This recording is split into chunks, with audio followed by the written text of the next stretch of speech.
This is interesting. It's about early intervention or maybe pre-intervention. The question is, are the things that you can do to prevent bipolar disorder before the first symptoms show up? Bipolar runs in my family.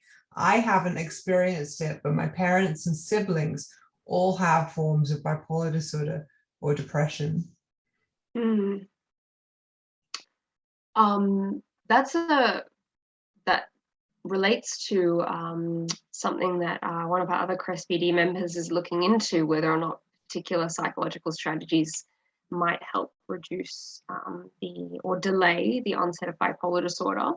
I do want to emphasize again that thing that I said of biology isn't destiny. Although people with a first-degree relative of bipolar disorder are at increased risk, it doesn't necessarily mean that they are a ticking clock waiting for bipolar disorder to start. It doesn't necessarily mean that will happen for you.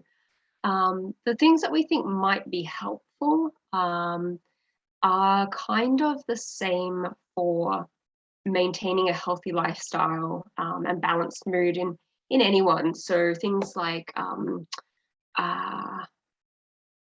avoiding excessive use of substances, keeping a healthy sleep-wake cycle, so not staying up too late, getting up at a consistent time every day, managing stressful events, so having techniques that you can use when stressful events happen that reduce the impact of them, and having some awareness of perhaps what those symptoms look like means that you can potentially spot them and speak to somebody if they do occur. But again, the likelihood of that is not set in stone just because you have a family member with bipolar disorder.